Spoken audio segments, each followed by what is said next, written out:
If we don't do something really, really, really special in Queensland, we'll be extending the lockdown. One unlinked positive among 17 new local cases. A fully vaccinated reef pilot in Cairns, which was reported yesterday. Although I believe the risk is low, it is not zero. Brisbane's Ekka public holiday now postponed. Pleas to Queenslanders to limit shopping trips to the essentials. There will be time before summer to get sun lounges. And to pause the online purchases too. Do you need those people out in the community delivering packages and things? Maybe just leave them for a week. While the outbreak's missing link may stay a mystery, authorities are confident. We don't have other chains of transmission out there that I don't know about because of the fantastic testing. But for Sydney-siders, another day of heartbreak. It's pretty surreal. 103 of the state's 233 new local cases are unlinked, up to 141 infectious in the community. Now, I'm not going to rule out case numbers won't get worse. Perhaps we haven't reached our peak. And news of a man, 27-year-old Ardi Alaskar, dying in his southwest Sydney home just months after getting married.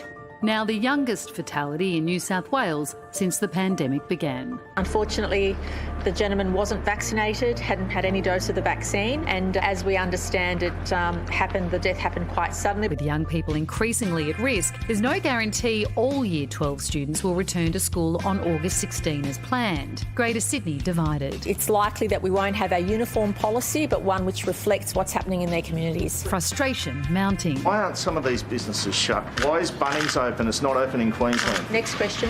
Why is Bunnings open? Vaccination held up again as the ticket to freedom. 6 million jabs by the end of August. As authorities try to inject a little bit of hope. Oh, come on, guys, let's do it! Okay, come on! Come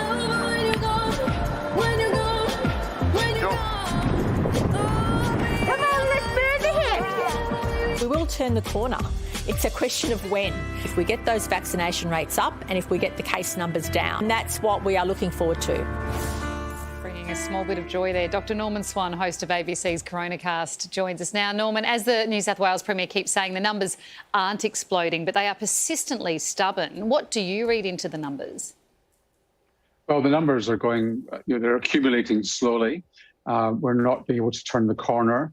Research from the University of Sydney says that we're not adhering to lockdown as much as we need to. We need to have 80% adherence to a stage 4 lockdown. And clearly we've not got that in New South Wales. If we had it, we'd probably be turning the corner by now.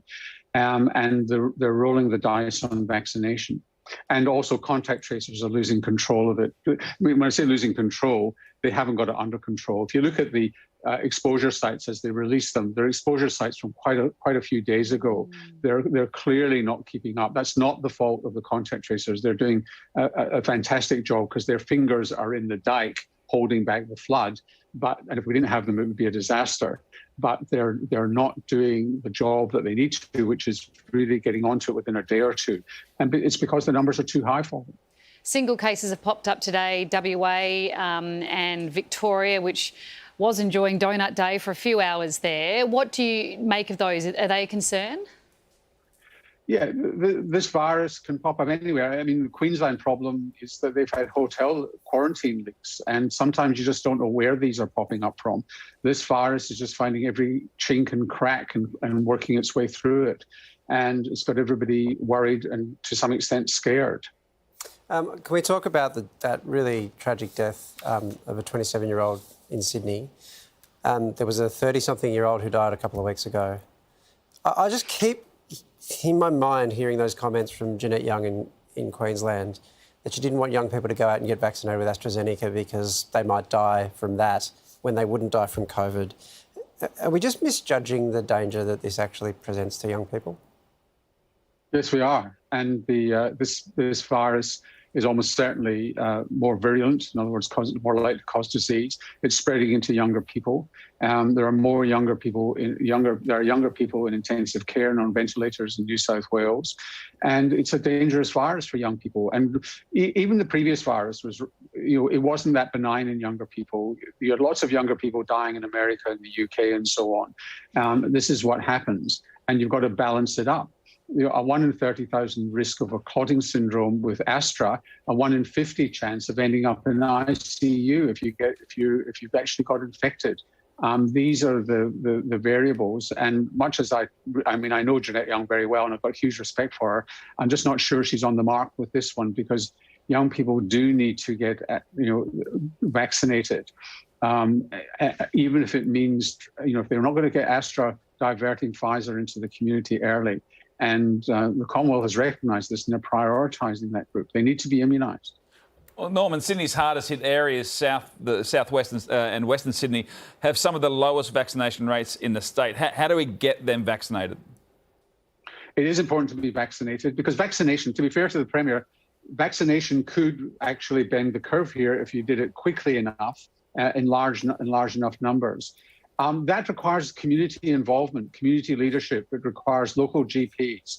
It requires getting to particularly young men, not just young men where English is not their first language.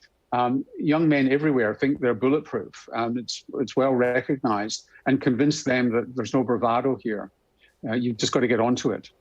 Norman, thank you very much. Sorry, I didn't mean to interrupt you there. We are out of time, though, so I should let you go. Thank you so much for your time.